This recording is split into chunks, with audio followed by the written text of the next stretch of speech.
Hello guys, welcome back to the channel. Today we have Beast of Ruins by Anya Gray, the first book in Beast of Prey, which I really enjoyed. We got that Beast of Prey book in one of our Ferroloot boxes. I've been getting Ferroloot for a very long time now. So anyway, we have this book now, and I finally managed to get my hands on the second book. I had to get it in paperback so it matches that. I can't understand where people are going that you need to have it matching. I get it now. So yes, this is the cover, and here's the back. So let's read the synopsis, shall we? Magical sequel to the New York Times bestselling Beast of Prey. Kofi, gifted with the powerful magic, has saved the boy she loves at a terrible price. Now a servant to the god of death, she must between the life she once had or the life she could have had if she truly embraced her power.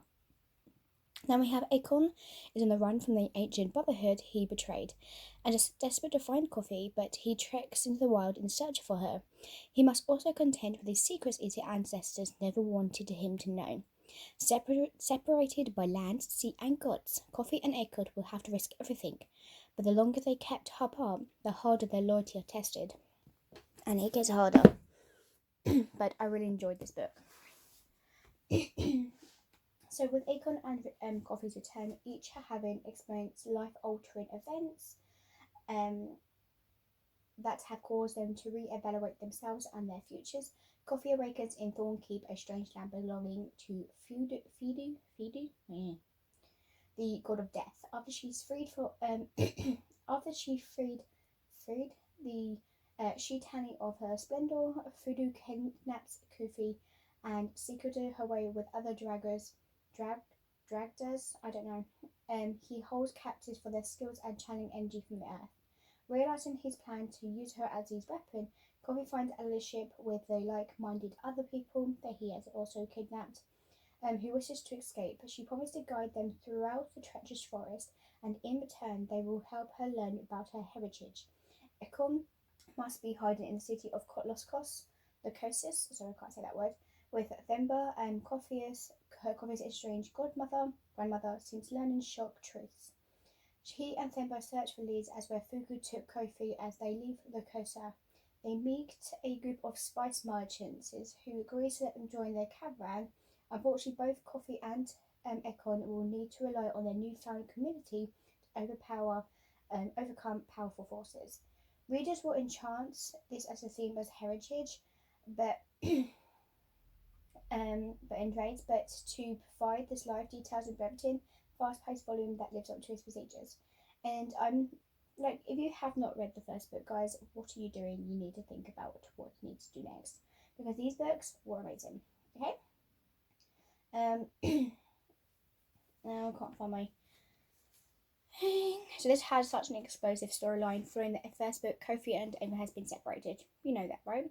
So when Akon is making his way to south, Kofi is learning about the danger of Mistwood. That is the only way out of the place where Fendu keeps her, and the other Dowager has been taken. As she studies to try to find her power, she also tries to find a way to escape Fendu and find a way to save those she cares about. With this new alliance, this expanded world building, this sequel takes us on a consuming journey, and I love it. I was here for it. It was amazing. I just had to keep reading. I just wanted to keep following through. I was like, next page. I want to know what's going on. I love when I read a book like that. This sequel is anything but boring. It was amazing. And it feels like the series is really getting its stride. New characters and the world building really added everything from the first book to create another full of that is engrossing tale.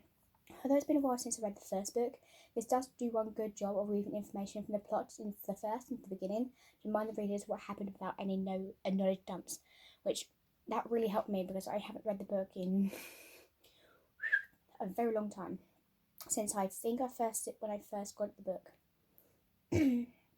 So while you do need to have to read the first, the book includes enough reminders to appreciate this one without a reread. So I think that's always appreciated when you get ready to read it right into it. So this book expands the mythology and the world from the first in a few directions. As Akon travels, encounters a new test for the current state of the world, as well as that he knows the religion he was raised within. Kofi is exposed to details about the Daras that she never known, having been raised without any knowledge of this magic she carries. Hello.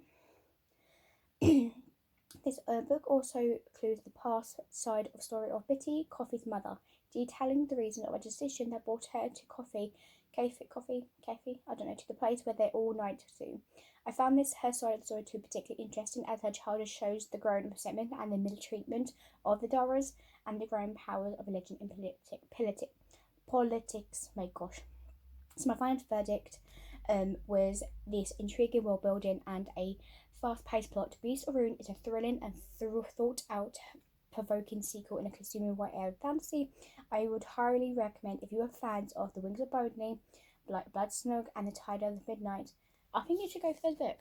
This was amazing. I full loved it, and I cannot wait to see what other books this author does come out. So yes, really, really happy. Yay! This is everything I have. I hope you guys enjoy it, and I'll see you guys next time. Peace. Bye.